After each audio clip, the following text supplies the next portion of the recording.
Hachette Audio presents The History Gossip, a slice of ye old scandal for every day of the year. Written and read by Katie Kennedy.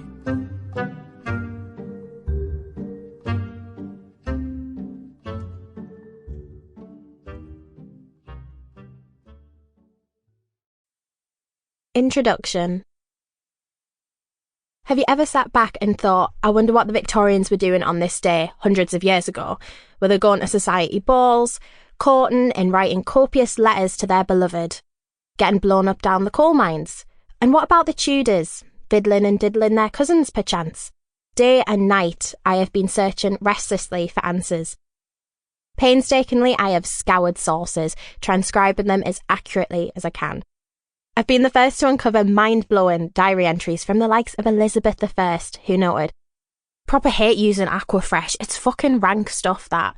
Also, Robert Dudley keeps trying to get in my pants, and I've told him no, the only thing I'm shagging is England, word for word.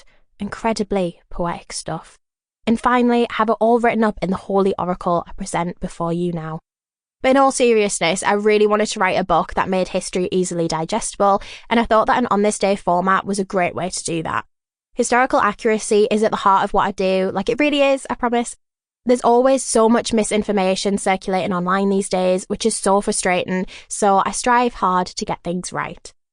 I only started my TikTok account at the end of 2023, partly as a distraction from my final year uni exams, and if I'm being completely honest, I was so embarrassed about it initially. Like, I didn't tell anyone, and I blocked everyone I knew in real life.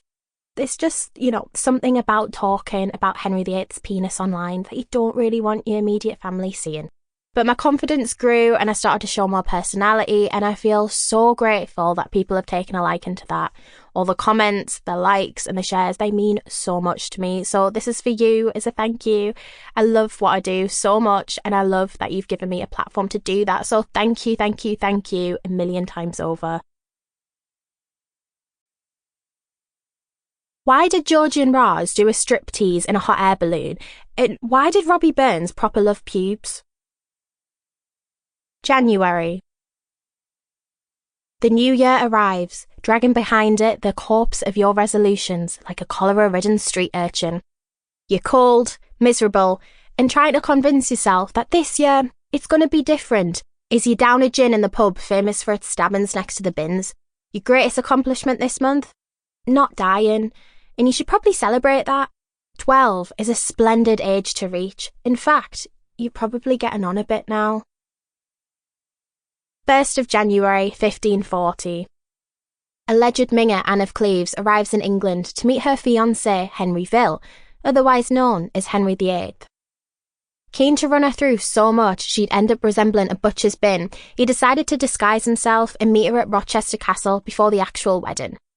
He believed that if Anne recognised him despite the costume, it would signify, true love or some shite. So, after Henry VIII burst into Anne's room with 5 of his mates, the next thing Anne knew was that some podgy bugger had his tongue down her throat.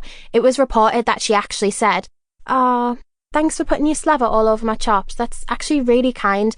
But unfortunately, I don't really get with randoms because I'm engaged and all that. But all the best, though, is she didn't recognise Henna's. Absolutely mortifying for Henry. He then proceeded to declare her butters anyway, who looked nothing like her portrait. But when it came to choosing his next conquest, Henry hadn't just relied on his ambassador's word. He had sent his court painter Hans Holbein to create a portrait of Anne in 1539, and Holbein must have nailed it, as Henry's ambassador in Cleves raved about how lifelike the portrait was. Even after Henry and Anne annulled their marriage, Holbein stayed in the king's good graces, so it sounds like maybe Henry was telling porky pies. 2nd of January 1890. Alice Sanger proves that girlies can do more than mop floors and open their legs. She becomes the first female staffer in the White House as an assistant secretary to President Benjamin Harrison. She shattered that glass ceiling and then probably polished it a bit from underneath, as she is a woman. Around the same time, in 1890, the American Women's Suffrage Association and the National Women Suffrage Association merged into the National American Women's Suffrage Association. Bloody hell, that is a mouthful. But what did Alice actually think of the suffrage movement? Was she a token hire by Harrison who could go, look, diversity? Though Sanger's stance on suffrage is unclear, her appointment by Harrison indicated a cautious step towards increasing female representation in government. 3rd of January, 1987. Aretha Franklin becomes the first woman to be inducted into the Rock and Roll Hall of Fame. And that's because, before 1987, women didn't exist. But from 1987, they appeared out of the sky, and men were astounded.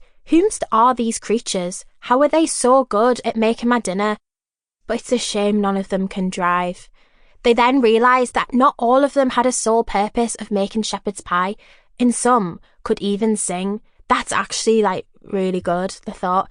So maybe let's put one woman in the Hall of Fame for doing an alright job, but not all of them though. You don't want to push it and give them thoughts and ambition, so we'll just stick to one. And thus Aretha Franklin was immortalised. 4th of January, 1656. Sharks are wined, dined, and probably 69'd.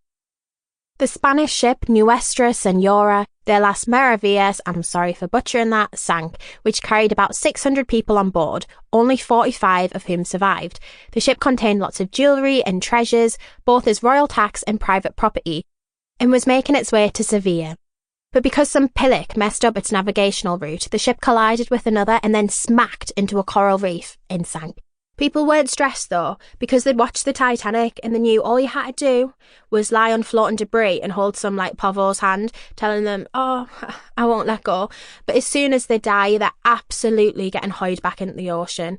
But this time, DIY Titanic didn't really make the cut, so most died from exposure or became a morsel on the menu for the shark buffet. 5th of January, 1531. Henry VIII punches a hole in the wall and calls Pope Clement VII slurs on PlayStation after being forbidden to remarry. The Pope had written Henry VIII a letter saying, look, listen son, you're already married to Catherine, and I don't really want to hear about you telling me in graphic detail that it's like feeding a tic-tac to a whale. Maybe that's more of a reflection on you, and throwing hot dogs in hallways isn't really a wise use of your time neither. And if you do try and marry this Anne, I'll excommunicate you, and that'll be really embarrassing. Chin up though, you'll get a son soon enough. Lukewarm regards, the Pope.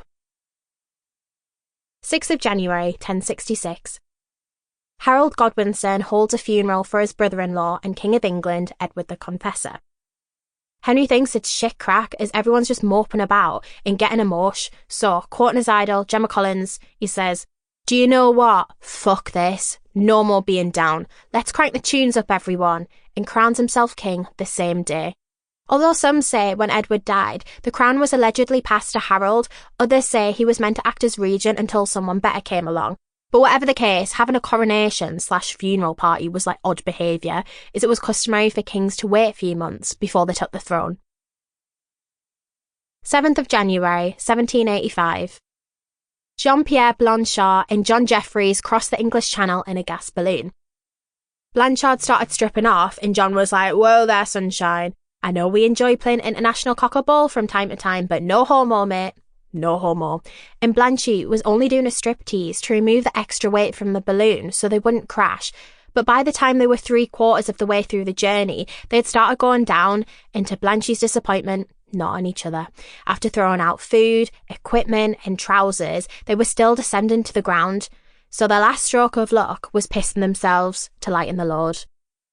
And according to their own accounts, about 6 pounds of urine drained out of them both, which helped to save the day, landing them pretty much intact in France.